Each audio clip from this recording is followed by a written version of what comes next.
Hello everyone, Brian Turpak here with Steelworks CrossFit and our special edition of Why Wednesday. And today what we're going to be looking at is we are going to be looking at the workouts that some of our athletes are going to be competing in at this Saturday's Christmas Throwdown at CrossFit Riverfront in Wilmington, Delaware. So let's just dive right into it. As you see below the workouts, there are 3 workouts. We're really going to look at the first 2 today. The first workout is a 7-minute AMRAP of 4 snatches, 8 overhead squats, and then 12 toes to bar. Now there are some scaling options. We're going to talk about it as the prescribed workout as it is. Okay. The first piece and then the second workout is a 6-minute AMRAP, or 6 minutes to find a 1-rep max clean. And before every attempt, you're going to do 10 burpees. So we're going to be looking at the basically the prep work for it, and then also the movement considerations and work considerations in today's video. So we're going to start first with just a simple prep. The first thing we need to do after you've done all your mobility, we're going to be looking at the metabolic prep, getting the oxidative system, getting the energy systems all primed and ready for a really hard effort. Okay. So what we do is we're going to start with simply a 30 seconds on, 30 seconds off of an airdyne or the row. This is going to get the heart rate up, the breathing rate up, all the metabolic enzymes up, and ready to fire. Once we're done with that, we're then, for the first part, the first workout, the first 7-minute AMRAP, after we warm up our snatch, doing just empty bar work and whatnot, you're then going to use 8 minutes to build to a moderate snatch and overhead squat. Okay? Do as many sets as you feel are necessary. I'd probably say maybe 3 to 4 sets. Moderately heavy, doesn't have to be anything crazy. We're just trying to wake the nerves up so that when you grab that 95-pound bar or that 75-pound bar, it feels like a twig. So that is the CNS prep for part A. For part B, in the 6-minute clean, not really a ladder, but the 6-minute clean workout, you're going to do the same metabolic prep, because obviously there's going to be a big lull between the workouts. And then we're going to do 8 minutes to build to your opening clean attempt. So maybe 3 to 4 sets of singles, cleans, working up to that first weight you want to attempt in the actual 6-minute piece. Okay? So we'll be right back to talk about the actual movement considerations and some strategies that you might want to consider for both of these workouts. Okay, so in this next part of the video, we're going to be looking at some of the workout and movement considerations in both the first and second piece for the CrossFit Riverfront Christmas Throwdown. So if we look at the movement considerations for part A, the 7-minute AMRAP, you have a lot of snatching, overhead squatting, toes to bar. So a lot of stuff's happening in the hips. So the high hip hinge and hip flexion movements. All right. We'll talk about the impact those movements have on the way you pace the workout in a second. Another really important piece, that you're going to be gripping onto something the whole entire time. So grip endurance is going to be really important. Make sure that your hands are properly chalked before you even grip that bar. And try to take as few trips to the chalk bucket as possible throughout the workout. If you do, make sure you have a piece of chalk near you, if that's even allowable. I'm not sure how the setup is going to be, but we want to be minimizing the amount of time that we're moving back and forth between a chalk bucket. It is a 7-minute workout. It's not that long. We shouldn't really have any excuse to kind of wander around. We should be doing work the entire time. Okay. For the toes to bar, muscles that are more flexion dominant tend to fatigue a little bit quicker.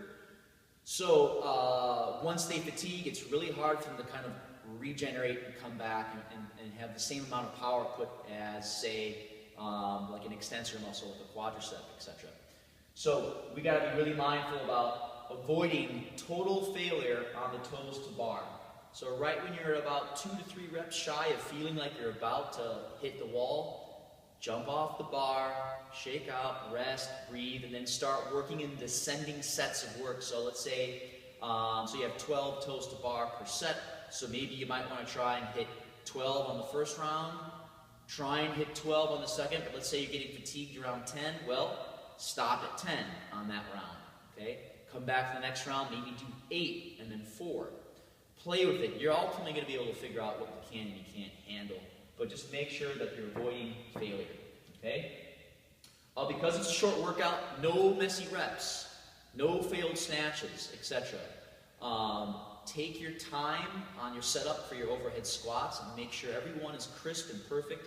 Make sure the hips are all the way opened up so that your judge can give you a good rep. We don't want to be standing up and having muted hips and having us do a whole rep over again. We cannot miss any one of these reps, okay? No bad reps. Breathing rates. This is going to be a high breathing rate type of a workout, so expect to breathe heavy. It's okay. If you're breathing heavy, you're wondering, oh God, why the hell am I breathing so heavy? It's okay. You're doing snatches, you're doing overhead squats, and then you're doing toes to bar. Toes to bar is probably going to be the heaviest of the 3 movements in the breathing. You just need to make sure that every time those toes touch the bar, you're breathing out at the top, and you're breathing out at the bottom, okay? So fill those lungs. The more air you can get in those lungs early on in the workout, the better off you're going to be towards the end, okay? We want to get as much oxygen into our body as possible, okay? Yeah, I think that's all I really want to talk about for part A. For part B, the 6 minutes to find a heavy clean or a 1 rep max clean. It can be a high hang clean, it can be a hang clean, it can be clean from the floor, but it must be a squat clean. Before every clean, you must perform 10 burpees. So obviously we're looking at some hip hinging, squatting, and upper body pushing horizontal movements. These are all movements that we're familiar with, obviously. We're looking at 2 extremes of the energy systems. On the one end, we're looking at the CP system with the clean. On the other end, we're looking at the oxidative system, and then maybe a little bit of glycolytic on the burpees. But you shouldn't go into that glycolytic zone at all when you're doing those burpees. It should be a good, steady pace. You shouldn't be like, you know, JoJo, the idiot circus boy, going through those burpees, going crazy, because you have a clean to perform before that. So what we're going to suggest is we're going to suggest 3 attempts throughout that 6 minutes. And how we're going to do it is you're going to do 10 burpees, first attempt, then immediately right after do your 10 burpees. Then you're going to rest maybe about 90 seconds. When we tested it today, it seemed like the 90-second break was pretty good to give you enough rest to get to your next one and still be able to do 3. Yeah, so plus you do also have a 3rd workout to do, so we don't want to be taking too many crazy reps. 3 reps, 3 attempts, that's it, all right? So first set, you do your 10 burpees, you clean, your 10 burpees, sit and rest after you've changed your weight. Then do your rep, 10 burpees, rest, and then do your last attempt. One consideration, weightlifting or CrossFit shoes, you're ultimately going to be able to decide which one you feel more comfortable in. I know Coach Pat tested his out in his regular shoes, his CrossFit shoes, and he's like, no, I really want to do it in my weightlifting shoes for the actual comp. So 10 burpees, it's not that annoying. You're not going that fast. The real bread and butter is on the clean. So the clean should take precedence in terms of your equipment considerations. We'll be right back to talk about a couple little miscellaneous things about nutrition, hydration, etc. Okay? And now we're just going to talk about a couple both pre-workout and game day things to think about in this next part of the video. So first thing you want to consider about before game day competition, if not even a week, try and make sure that your sleep is consistent leading up to Saturday. So ideally 8 hours, but if you function fine off the 6 and you've been doing that all week, then don't change the thing. If there's one thing that's pretty important is that you do not want to deviate from your normal routine at all. It's just another day. We'll talk about that idea of it just being a normal day in a second. Hydration and nutrition. Making sure that you're staying hydrated throughout the week. You should be getting up and going to the bathroom at least once every hour. Urine should be clear. Stay hydrated. In terms of nutrition, making sure that the days leading up to it, if not game day, right before game day, that you're a little bit higher on the carbs, and the protein is still consistent, and reduce your fat intake. This is just leading up to it, okay? If you do good with sweet potatoes, I've always found a really good pre-workout meal that's always worked well, and this goes back to years before. Chicken, give you a whole chicken, Brussels sprouts, and sweet potatoes. I have no idea why, but that's my go-to meal before competition.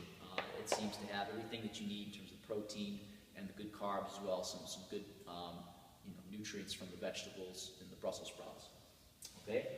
The day before, on Friday, just some easy lifting and some light conditioning, nothing crazy. You just want to keep everything active, keep everything loose, make sure you're spending a good amount of time on your mobility, getting on the airdyne or the rower, some light cyclical work, etc., and then maybe getting the barbell in your hands, doing a couple snatches or cleans. Okay? Game day considerations. Stay hydrated. The last thing you want to do is to stop drinking throughout the day, even if you don't feel thirsty. Okay? Day before or for breakfast, if you usually eat breakfast before you work out, continue to do so. Again, the theme for this is don't change your routine. Stay with things that are familiar. Okay? Eat familiar foods that are easy to digest. So if you normally eat a banana, or if you normally, if you normally eat bread, you know my philosophy on that usually.